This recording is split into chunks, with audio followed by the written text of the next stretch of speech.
যিনি former director communicable ডিজিজের সেরো ওয়ার্ল্ড হেলথ অর্গানাইজেশনের, doctor Jishnu Das, lead economist, world bank, mister Xavier Prasad Rao, ইনি হচ্ছেন former health secretary government of India and former envoy for Asia Pacific and UN secretary general, mister Siddharth Dubey, public health policy expert formerly with UNAIDS, Dr. Sukumar Mukherjee, leading specialist in internal medicine, Professor Dr. Abhijit Choudhury, leading hepatologist and public health experts. এনারা সকলে present আছেন। আমার health secretary, আমার chief secretary, আমাদের adviser, আমার CMO secretary সবাই এখানে present আছে। আমরা খুব ভালো মিটিং করেছি। থার্ড ওয়েভ নিয়ে আমরা মিটিং করছি। যে ফার্স্ট ওয়েভে আমাদের এই গ্লোবাল টিম আমাদের ভীষণ হেল্প করেছেন। সেকেন্ড ওয়েভেও তাদের সাজেশন, তাদের অ্যাডভাইস, এবং যেটা ভারতবর্ষে কেউ করেনি, একমাত্র আমরা করেছি, এবং তারা সারা পৃথিবী জুড়ে যেটা ভালো ভালো সাজেশন সব আমাদের দিয়েছেন, এবং সাজেশন অনুযায়ী তাদের কাজ করতে গিয়েই আমরা কিন্তু আজকে 33% থেকে 1.57% এসে দাঁড়িয়েছি। এটা total credit go to my doctors team, my health team, my nurses, to everybody, ASHA, to ICDS all, including my global experts team. Abhijit দ্বারা এই টাইমটা না দিলে এবং সাজেশনগুলো না দিলে আমরা ইমপ্লিমেন্ট করতে পারতাম না। এবং থার্ড ওয়েভ নিয়েও তারা আজকে এই মিটিংটা করে তারা 65টা মিটিং ইতিমধ্যে করেছেন, এবং এটা একমাত্র ওয়েস্ট বেঙ্গলের জন্য গ্লোবাল কমিটি, এবং আজকে 66টা মিটিং হচ্ছে। সব মিটিংয়ে হয়তো আমি থাকতে পারি না, কিন্তু তারা অনেক দূর দূর থেকে করেন। আর অভিজিৎ সেই সুদূর আমেরিকা থেকে এখানে ছুটে এসছেন এই মিটিংটা করার জন্য, এবং অনেক যারা ভার্চুয়ালিও আসেন তারা বিভিন্ন জায়গা থেকে ছুটে এসছেন, অল এক্সপার্টস। আমি আপনাদের কাছে মাইক দেবো। আমার একটাই রিকোয়েস্ট থাকবে, ছোট ছোট কোয়েশ্চেন যদি আপনাদের মনে হয় কিছু জানবার আগ্রহ থাকে নিশ্চয়ই জিজ্ঞেস করবেন, ওয়ান বাই ওয়ান, বাট খুব সুদিংলি জিজ্ঞেস করবেন, স্মুথলি, একসাথে চিৎকার না করে। ন্যাশনালকেও দেবেন, রিজিওনালকেও দেবেন। আমি প্রথম শুরু করতে বলবো রিজিওনাল থেকে।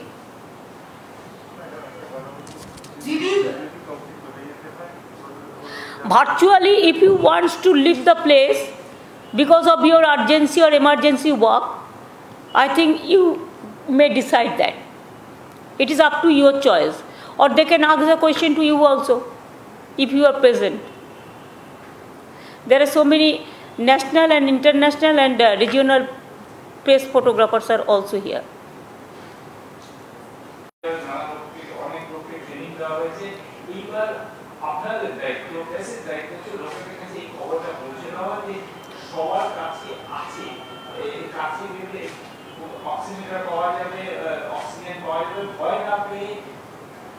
যখন প্রথমেই মনে হবে যে কোনো শ্বাসকষ্ট হচ্ছে বা জ্বর হচ্ছে বা কাশি হচ্ছে, চট করে দেখিয়ে নেওয়া, যাতে আগে আগে তাদের অসুখ ডিটেক্টেড হয়ে যায় এবং তারপরে আগে আগে চিকিৎসা শুরু করা। মানুষের একটা মৃত্যুর প্রধান কারণ হচ্ছে দেরিতে চিকিৎসা শুরু করা। সেই আপনাদের থেকে দায়িত্ব হচ্ছে, আপনাদের দায়িত্ব হচ্ছে এই খবরটা সবাইকে পৌঁছে দেওয়া যে অক্সিজেনের অভাব নেই, অক্সিজেন পাওয়া যাবে। আপনাদের টেস্টিং এর ব্যবস্থা আছে গ্রামে গ্রামে, যারা অনেক বলে প্যাক ডক্টর, তারা আশা, ANM, এদের সবার কাছে এই সম্বন্ধে ট্রেনিং আছে। সুতরাং এইবার এদের সবার কাছে গিয়ে এই ট্রেনিং এর সুযোগ নিয়ে চট করে দেখিয়ে নিয়ে এগিয়ে যাওয়া, যাতে আমরা বাড়িতে বসে থেকে শেষে অসুখ যখন খুব ছড়া হয়ে তখন হাসপাতালে গেলে জীবন বাঁচানো যায় না। এই গল্পটা আপনাদের সবার মধ্যে ছড়িয়ে দিতে হবে। নমস্কার স্যার, আমি একটা বিষয় জানতে চাইবো, সেটা হচ্ছে যে সামনে তো উৎসবের মরশুম আসছে, তো এর মধ্যে কি আপনারা কোনো বিশেষ কিছু মেজারমেন্ট প্রেসক্রাইব করলেন? এখন অবধি উৎসবের মরশুমে গত বছর আমরা একটা ডিটেইল প্রোটোকল রেকমেন্ড করেছিল এবং সেটা গভর্নমেন্ট অত্যন্ত কেয়ারফুলি ইমপ্লিমেন্ট করেছিল। ইয়েতে হাইকোর্ট একটা কমেন্ট করেছিল যে ইমপ্লিমেন্টেড, শুধু আমরা আবার সেটা করবো। এখনো সেটা করিনি। এটা এখনকার যে অবস্থা, মানে থার্ড ওয়েভ আসার প্রারম্ভে বা আশঙ্কায় এই সময়টা যে যে যে সমস্যাগুলো যে কাজগুলোকে এখন থেকে কি নেওয়া যায় তাই নিয়ে আলোচনা স্যার স্কুল কলেজ খোলা নিয়ে কিছু ভাবনা চিন্তা বা কোনো অ্যাডভাইস? চিফ মিনিস্টার বললেন যে ইয়েতে এই নিয়ে ভাবনা চিন্তা শুরু করেছেন এবং স্কুল খোলা হবে। না, আফটার পুজো ভ্যাকেশন আমরা চেষ্টা করব এভরি অল্টারনেটিভ ডে যদি স্কুলটা খোলা যায়, স্কুল কলেজগুলো after the Puja vacation. As we preparing ourselves for the third wave, and still today there was a meeting also, but don't you think vaccination is very much important because Bengal is not giving proper vaccination as CM had already said and it has been written. Don't you think that before the third wave all people should be vaccinated and how important it is for you? I'm going to, we have experts on this. I'm going to let Dr. Sarkar respond to that. Actually, যতক্ষণ না 70 to 80% eligible লোকেরা vaccine পাচ্ছে ততক্ষণ পর্যন্ত কিন্তু কোনো wave বন্ধ করা মুশকিল, এক নম্বর কথা। দু নম্বর কথা হচ্ছে যতক্ষণ পর্যন্ত এরকম পার্শিয়াল ভ্যাকসিনেশন এখনকার যে স্টেটাস সারা ভারতবর্ষ জুড়ে চলছে, মিউটেশন বা নতুন মিউটেন্ট ভাইরাস আসার চান্স বেশি।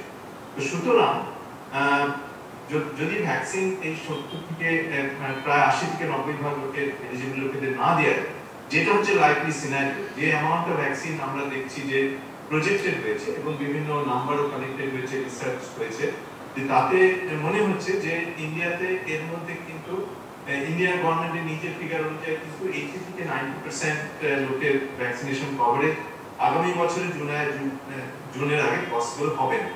ঠিক আছে? তো সুতরাং আমাদের ধরে নিতে হবে যে ভ্যাকসিন অ্যাভেলেবল হবে না, এবং যদি না নতুন কিছু হয়, আমি সেই সম্ভাবনা উড়িয়ে দিচ্ছি। সুতরাং বাকি যে সমস্ত মেজার, প্রিভেন্টিভ মেজার, যেটা প্রফেসর ব্যানার্জি বলেছে, এবং যার মধ্যে এই পুজো আছে, বিভিন্ন ধরনের অন্যান্য প্রিভেন্টিভ মেজার আছে, সেগুলো কন্টিনিউ হবে।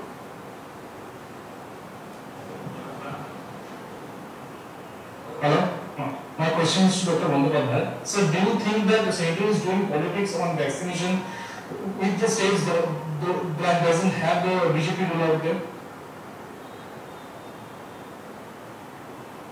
You know, I think I'm not actually following the numbers. I will let if somebody else has an opinion in our group. I don't follow the numbers. My sense is that the biggest problem is simply that the center is not capable of generating the supply of vaccines needed for the whole country. If there was enough vaccines, maybe all these claims and counterclaims won't arise. I think the real core problem for the whole nation, I think that is the first problem. Then I'm happy to let someone else comment on, because I don't follow the state by state numbers and which state is getting more or less. Somebody else might know the answer to that question. Sir, একটা কথা বলা যে অন্যান্য যে রাজ্যগুলো রয়েছে সেই রাজ্যের তুলনায় এই রাজ্যে ভ্যাকসিন অত্যন্ত কম পরিমাণে পাচ্ছেন, এবং আজকের মুখ্যমন্ত্রী প্রধানমন্ত্রীকে একটি চিঠি দিয়েছেন। আপনি কি এই ব্যাপার নিয়ে কেন্দ্রীয় সরকার বা প্রধানমন্ত্রীকে বলবেন যে রাজ্যের মানুষ যাতে আরো বেশি ভ্যাকসিন পায়, সেই ব্যাপারে ভ্যাকসিনকে এখানে পর্যাপ্ত পরিমাণে পাঠানোর জন্য? আচ্ছা, এখানটা আমি বলছি, এটা অভিজিৎ দা আমাদের অতিথি, ওনাকে এভাবে উনি ডিটেলস এত পলিটিক্যাল কথা বলতে পারেন না। এটা আমি বলছি যে হ্যাঁ, গুজরাট আমাদের থেকে অনেক ছোট স্টেট, তারা আমাদের থেকে ডাবল ভ্যাকসিন পেয়েছে। আমার কেউ পেয়েছে বলে আপত্তি নেই, ইউপিও অনেক বেশি পেয়েছে, রাজস্থান অনেক বেশি পেয়েছে, কর্ণাটকা অনেক বেশি পেয়েছে, আমার তার জন্য কোনো আপত্তি নেই, সব স্টেট পাক। কিন্তু Bengal vaccine density of population অনুযায়ী কম পেয়েছে, এবং আমরা কম পেয়েছি বলে রেগুলার লোকে গাদা গাদা লোক লাইন দিচ্ছেন, কিন্তু লাইন দিয়ে যখন ভ্যাকসিনটা পাচ্ছে না, ধরুন 400 টোকেন দেওয়া হচ্ছে, 400 লোক পাচ্ছে, কিন্তু লাইনে চলে আসছে 10,000 লোক। এখন 10,000 লোক চলে আসলে আমার হাতে যদি ভ্যাকসিনটা না থাকে, সেন্টার যদি আমাকে ভ্যাকসিনটা না পাঠায়, আমি কোথার থেকে দেবো? সেই জন্য আমি পাবলিককেও অনুরোধ করব যে আপনারা দেখে নেবেন কোন এলাকায় কবে কতটা দেওয়া হচ্ছে। পরপর সবাই পাবেন তার ব্যবস্থা আমরা করব। যেরকম ভ্যাকসিন আমরা পাবো সেরকম ভ্যাকসিন আমরা আপনাদের কাছে পৌঁছে দেবো। আমরা দেখুন, আমার থেকে গুজরাট হচ্ছে হাফ স্টেট, সেখানে গুজরাট পপুলেশন, সেখানে গুজরাটকে ভ্যাকসিন দিয়েছে 2,28 লাখ, ঠিক আছে? আমাদের মাত্র 1.93 crore, গুজরাটের পপুলেশন 4 কোটি, আমার এখানে পপুলেশন 11 কোটি। পপুলেশনটা জাস্ট আমি বলবো, যেমন ধরুন আমাদের এর পপুলেশন আপনার বিভিন্ন জায়গায়, কর্ণাটকে তাদের পপুলেশন 7 কোটি, আমার পপুলেশন 11 কোটি, কিন্তু 4 কোটি আমাদের থেকে কম, কিন্তু ওরাও আমাদের থেকে অনেক বেশি ভ্যাকসিন পেয়েছে। এই রকম ইউপিও আমাদের থেকে অনেক বেশি ভ্যাকসিন পেয়েছে। যে পেয়েছে আমি বারবার বলি আমার কোনো প্রবলেম নেই, সব স্টেট পাক, সব মানুষ পাক, I don't discriminate the people, but I will request the government and I will appeal the Prime Minister not to discriminate one state to another state. Please see the density of population and please see the seriousness, because Bengal is the border of 3 international countries and also Bengal is the border of 8 sister states, and you know that Assam and Sikkim and other northeastern part, the delta is increasing. So please save us from the disaster. We don't want any COVID should be increased. We have control, it is totally controlled in Bengal, it is like 1% something. So we want that third wave should not grab us. I have one thing which is just to say that in terms of wastage of vaccine, Bengal is the best in the country. And that I think very to Mr. Nigam, who is the House Secretary, and they have the administration that has been extremely careful to use the vaccine. We are not because we are not getting, we are wasting vaccines that we can't vaccinate people. I think that's one thing that worth emphasizing. I think this is the work they are doing in excellence. Bengal performance is number 1 in this regard, and Bengal can give vaccine every day 11 lakhs. We have that capacity. But we are giving only 3 lakhs to 4 lakhs because vaccine is not available. So I will appeal, আমি request করবো সমস্ত বাংলার মানুষকে, যারা পেয়েছেন খুব ভালো, যারা পাননি তাদেরও আস্তে আস্তে দেওয়া হবে। আপনারা প্লিজ একটু আমাদের সাথে একটু ধৈর্য ধরুন, কারণ ভ্যাকসিনটা আমাদের কাছে নেই। ভ্যাকসিনটা সেন্ট্রাল গভর্নমেন্ট পাঠাবে প্রকিউরমেন্ট করে, যতক্ষণ তারা আমাদের কাছে না দিচ্ছে আমরাও বাজার থেকে কিনতে পারছি না, কারণ এটাকে টোটাল সেন্ট্রালাইজড করে নেওয়া হয়েছে। আমাদের হাতে ভ্যাকসিন দেওয়ার ক্ষমতা নেই, এবং সেই জন্য ওনারা দিলে তখন আমরা দিয়ে দিই, ওনারা না দিলে সেটা আমরা দিতে পারি না। আমরা নিজেরাও অনেক ভ্যাকসিন কিনেছিলাম, কিন্তু এখন সেই কেনবার ব্যাপারটাও বন্ধ করে দেওয়া হয়েছে। সুতরাং একটু ধৈর্য ধরুন, আর যাদের ভ্যাকসিন হয়ে গেছে বেস্ট, যাদের এখনও হয়নি তারা একটু মাস্কটা দয়া করে পরুন। যখন বাজার যাবেন, যখন কোনো ভিড়ের জায়গায় যাবেন, তখন ভালো করে মাস্কটা পরুন। আর বাচ্চাদেরও একটু মাস্কটা পরান যখন বাইরে বেরোবে, ঘরে থাকলে অত দরকার নেই। জাস্ট বাইরে দেখুন আমাদের সাথে অনেক লোক মেশে, তারা আবার হয়তো আমার ঘরে চলে এলো, বাচ্চাদের আদর করলো, এটা তাদের দোষ নয়, এটা আমাদের অভ্যাস। আমরা প্রত্যেককে জড়িয়ে ধরি, আমরা বাচ্চাদের খুব ভালোবাসি, তারা আমাদের প্রাণ। সুতরাং সেক্ষেত্রে মনে রাখতে হবে আমি বাইরে থেকে এসে যেন বাচ্চাটাকে জড়িয়ে না ধরি। যতক্ষণ আমি নিজে পরিষ্কার হচ্ছি, আমি আমার হাত পাগুলো ভালো করে ধুচ্ছি, তার কারণ হচ্ছে বাচ্চারা যেন অ্যাফেক্টেড না হয়, এটা আমাদের দেখতে হবে। আবার কি হয়ে গেল তো 2020 সালে লকডাউনের ফলে এবং নানা রকম বিধিনিষেধের ফলে অনেকে কাজ হারিয়েছেন। যদিও রাজ্য সরকারের বিভিন্ন প্রকল্পের মাধ্যমে রাজ্য সরকার চেষ্টা করছে, আপনি স্যার রাজ্য সরকারকে কিভাবে অ্যাডভাইস করলেন যাতে রাজ্যের অর্থনীতি যাতে চাঙ্গা করা যায়, আরো যাতে সচল রাখা যায়, সেই বিষয়ে আপনি কি সাজেশন করলেন স্যার? দেখুন, প্রথম কথাটা বলি, যেটা হচ্ছে যে আমাদের রাজ্যের একটা বিশেষ সমস্যা হচ্ছে যে আমাদের রাজ্য অনেকটা আয় আছে মাইগ্রেন্টের থেকে। আমাদের মানুষ বাইরে কাজ করে, এবং সেই সুতরাং আমরা একা এটা এই সমস্যাটা সমাধান করতে পারবো। আমাদের সারা দেশের অর্থনীতি যখন আরো তুলবে, আর যখন অর্থনীতি আরো সচল হবে, এবং এটাই আমাদের টেনে নিয়ে যায়। সুতরাং আমরা পশ্চিমবঙ্গ গভর্নমেন্ট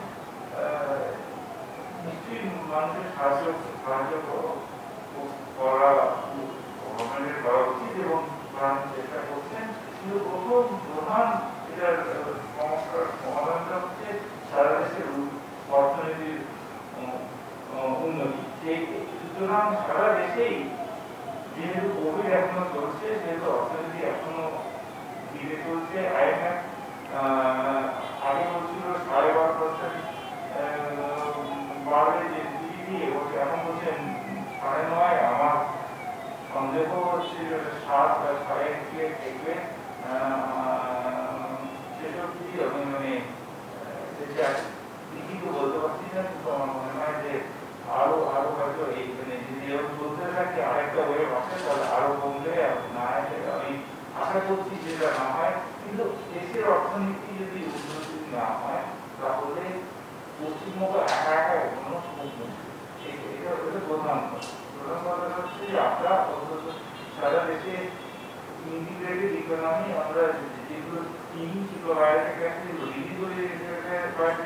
বাইরে যায়, আমরা যারা কাজ করি তারা বাইরে গিয়ে কাজ করি। সুতরাং সেই আয়ের সূত্রটা যতদিন না ফিরে আসবে ততদিন অর্থনীতিকে খুব বেশি চালনা করা।